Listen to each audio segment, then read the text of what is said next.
Hello, Emory Baptist. Welcome to Sunday School for Sunday, November 15th. Today we'll be looking at session 11, which is titled God Justifies. And it's the main thought is that the one true God is forgiving, and He justifies believers by taking their sin on Himself. Just this past week we celebrated, or at least commemorated, Veterans Day. And on Veterans Day, we think about those who have served in military service. And I thought about my father, who is in the Marines, and I thought about my Uncle Ron, who not only served in the Army during Vietnam, but he actually got, I believe it was a Silver Star for carrying one of his buddies out of a firefight to save him from that situation.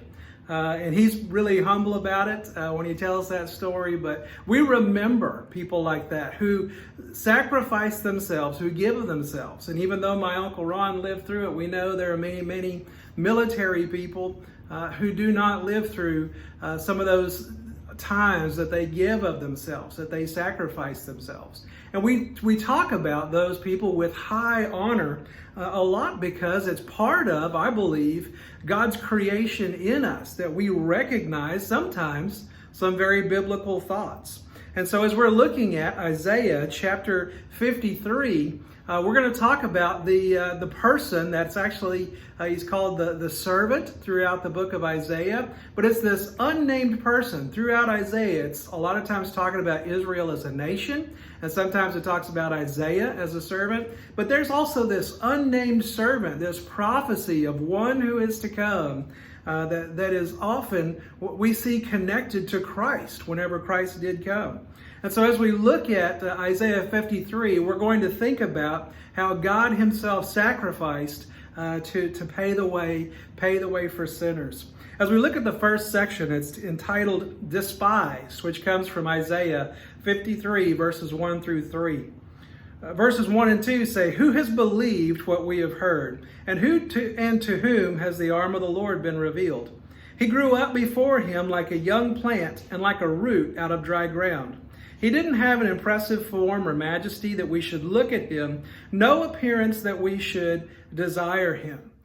The prophecy here that Isaiah is giving is this picture of someone who is probably not the one that we would have picked first. He's probably not the ideal hero look. In fact, if some of you may identify with me, we were the ones that were standing kind of along the fence as they were picking sides to play sports. And as the side dwindled down, we began to think, I'm going to be probably one of the last ones to be picked. And I think that's what Isaiah is saying here, is that just judging from appearances, Jesus, or the servant, would be someone that is just picked last, someone that doesn't appear to be someone great. But it says in verse 3, "He was despised and rejected by men, a man of suffering, who knew what sickness was. He was like someone people turned away from. He was despised, and we didn't value Him." A lot of times throughout the Old Testament and even throughout the New Testament times, people's pictures of gods were these really heroic kind of people that if you think about even the Greek gods, when you think of Zeus and Hermes and Hercules, all these gods that were really more just kind of like superhuman people who were really, really strong, even though they may have some faults along the way. Well, Jesus is actually the exact opposite of that. Whereas a lot of times when people think of gods, they think of exalted humans, just human characteristics with these superhuman abilities and superhuman powers. What we see in the servant here is someone who is God, who is sovereign, who is eternal, and yet took on frailty. So rather than being this superhuman person who has some flaws, we have a flawless person who takes on humanity. And this humbled Savior, this person who is not someone that you would pick and say, that's the Messiah there, that's this servant there. No, instead it was someone unexpected. And so as we look here in verses 4 through 6, it talks about the substitute nature of Jesus, of the servant. It says, "Yet He Himself bore our sicknesses and he carried our pains, but we in turn regarded him stricken, struck down by God and afflicted. But he was pierced because of our rebellion, crushed because of our iniquities. Punishment for our peace was on him, and we are healed by his wounds. See, a lot of times with this thought that Jesus might be weak, or that the servant might be weak, it's not that the servant is weak, but he takes on weakness for us. He takes on our weakness. He takes on our brokenness. That he takes on, he is perfect in himself, but he takes on our problems. It says our sicknesses and carried our pains. And the irony there is that even though he took our frailty, a lot of times the people that were waiting for him, the people who were expecting a Messiah, but not the Messiah they got, were expecting this superhuman person to come, and they did not like him because of his humility. I thought of the movie The Green Mile. If you've never seen it, it's a Steven Spielberg film about a very big man who is sitting on death row waiting to be executed. And the reason he's waiting to be executed is because he found two little girls who had been murdered. And he actually has this supernatural ability to take back pain, to take back loss. And as you watch the movie, you see him show several times how he takes loss and takes sickness and takes pain on himself. And every time he does, his body fills up with scars of every time he takes someone else's sickness upon himself. Well, as they're waiting for this man who has been found guilty of a crime he didn't commit, but instead was found in the midst of trying to save these two little girls, they put him on death row. And as you watch this man who is this enormous giant, he is also very humble. And he is very kind, and he is very gracious. And so he takes people's sicknesses upon himself and heals them. And yet all along they regard him as this monster. And then by the end of the movie, you see that he deals justice and that he gives life. And if I'm have a chance, I might accuse Steven Spielberg at some point of stealing his script from somewhere, probably Isaiah 53 or the story of Jesus. That Jesus is the servant who breaks the cycle of brokenness, who breaks the cycle of sin, that by his wounds the sick and the hurting are healed. And it says in verse 6, we all went astray like sheep. We all have turned to our own way, and the Lord has punished him for the iniquity of us all. One of the funny insults, or rather not funny but weird, is whenever people on Facebook or on social media call others, especially Christians, call others sheeple or sheep, which is supposed to be an insult because, to be honest with you, that's exactly what the Bible calls us. It says that we are sheep. All of us like sheep have gone astray. In other words, the fallen human condition is that we are like sheep. We are stubborn and relatively ignorant creatures. We lack the foresight to connect the past to the present and to our future. We do what we want, and we have difficulty learning from our mistakes. And so people and sheep have more in common than we would like to admit. And in what was no doubt a shocking plot twist to Isaiah's audience, the Lord has punished the servant for the iniquity of the stubborn sheep-like people. And we dare not take this sacrifice for granted. And so as we look at this next part, you begin to feel sorry for the servant, that perhaps he's been tricked into this. But the truth is, he is willing. That's what Isaiah 53 verses 7 through 9 says. It says, he was oppressed and afflicted, yet he did not open his mouth. Like a lamb led to the slaughter, and like a sheep silent before her shearers, he did not open his mouth. He was taken away because of oppression and judgment. And who considered his fate? For he was cut off from the land of the living. He was struck because of people's rebellion. He was assigned a grave with the wicked, but he was with a rich man in his death, because he had done no violence and had not spoken deceitfully.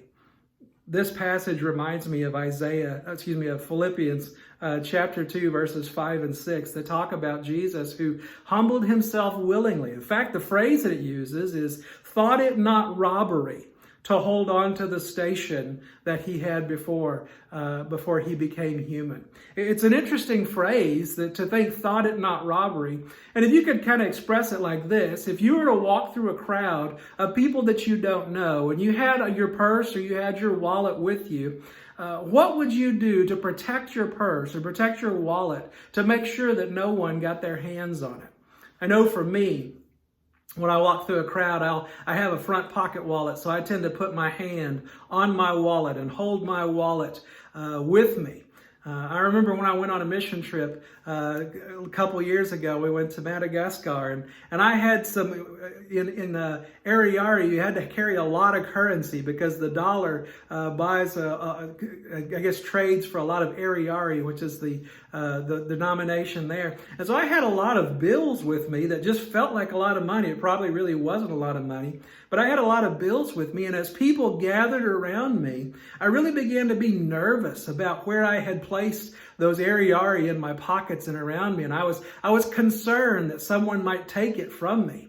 That's what it means to think it robbery. I've got to think about making sure nobody robs me. Now, the truth is, in Madagascar, I was probably safer there than I am walking through the streets of anywhere in Texas. But just the thought was, I've got to make sure and take care of this stuff. I don't want to lose it. That's the picture that Jesus, though he is in very nature God, did not consider that equality with God something to be grasped or held on to. He didn't think it robbery to give up the rights that he had as the eternal Son of God. And he instead humbled himself in the form of a servant, in the form of a human, and not only a human, but a human who was condemned to death on a cross. That's from the very highest to the lowest. And Jesus was not tricked in the least, but he humbled himself willingly, that he willingly gave it up to exalt not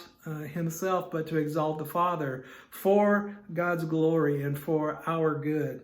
And so you see that it talks about that he did not open his mouth. It's this idiom that reflects he didn't complain, but instead gave it willingly. And it says that he was assigned a grave with the wicked, but he was shared, but with a rich man, but he was with a rich man at his death. And so there's two ways you could take that. Either the wicked man and the rich man are kind of an Old Testament couplet that they're saying the same thing. A wicked man and a rich man are both dead. And they're both in a bad place.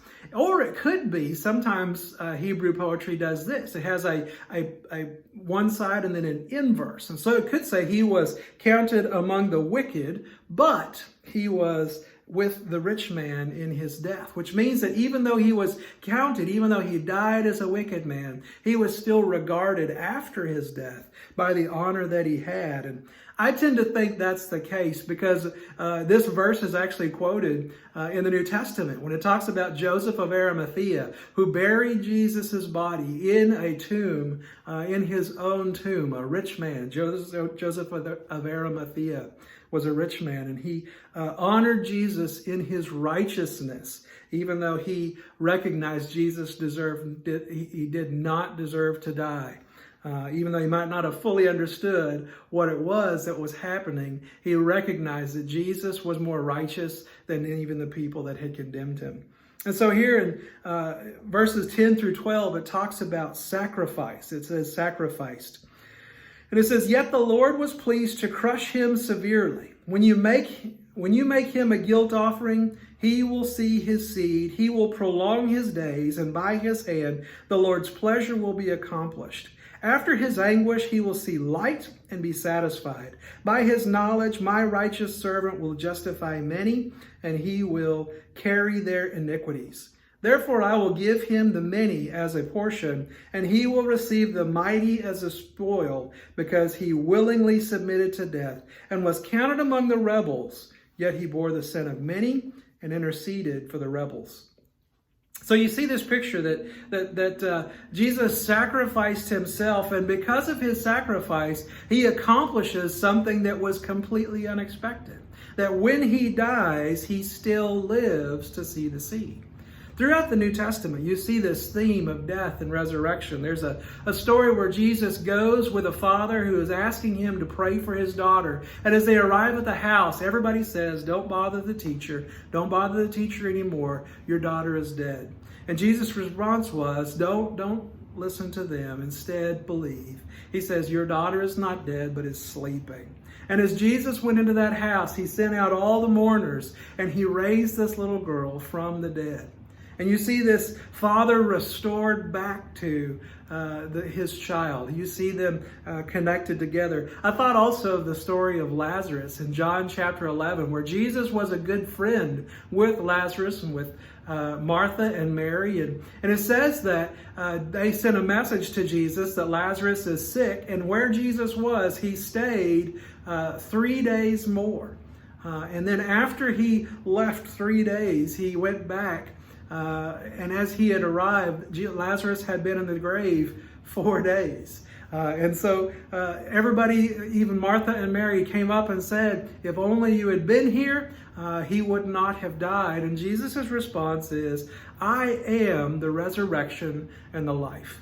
And even though Jesus wept for the loss of this, his friend Lazarus, he still was the one who was able to raise him up. And so that's what we see, this picture, this theme that keeps coming back, that Jesus is the one who sacrificed himself. And because of that sacrifice, he took the wrath that was due in order to raise them from the dead. And he demonstrates that by raising himself from the dead. You see that picture of resurrection throughout as it talks about him receiving back those who follow.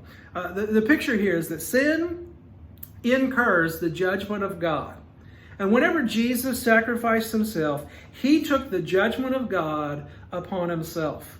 And he became, the word is a propitiation. That's what it uses in the book of Hebrews. It talks about a propitiation, which is a wrath absorber. It's like a shock absorber that takes the shock of the hit. No, it takes the wrath of judgment that was due on sin and due on sinners. Jesus took it upon himself. If you've ever seen the movie Guardians of the Galaxy, it's one of the newer Marvel movies. There's a scene where this character Groot is kind of this living plant creature, and as he and his team are facing certain death, Groot decides to create this cocoon, this bubble around his friends, and he grows into this giant sphere and grabs onto his friends so that whenever they hit and they impact the earth, whenever they impact all of his friends are saved. And in the midst of that, Groot sacrifices himself. If you haven't seen it, I've ruined part of the movie for you, but don't worry, Groot actually still lives. Groot, even though he sacrificed himself, continues to live. And so I don't know who wrote that one, but I would accuse them of stealing that script too. But you see this picture that Jesus sacrificed himself, or this servant is going to sacrifice himself, and in giving himself, he will see the spoil. He will see the fruit of his labor. And that's the picture that Jesus, that the servant is going to, even in his death, for the sake of the broken and the weak people, he's going to save not only them, but he's going to rise again and save them and bring them unto himself into relationship. And so as we close this time together, let me ask you this one question. What does chapter 53 encourage your faith? How does chapter 53 encourage your faith that Jesus is the Son of God? Let me pray for us, and then we can move on with the rest of our day. Jesus, I love you. Thank you for your sacrifice, your gracious gift over us. And Father, I pray that you would help us to be people who communicate that well, God, that not that we are all people who live fantastic lives, who have things figured out, but we serve a gracious God who gives himself for our brokenness, who steps in the midst of our weakness and identifies with us in the midst of our pain and takes that upon himself, you take that upon yourself. that we might have relationship with you and that we might have life because of the wrath that you absorbed upon yourself. God, help us to celebrate that. Help us to worship you because of that. And Father, I pray that you would help us to share that with those around us, the good news of the gospel of the servant who has come. I love you, Jesus. In your name I pray. Amen.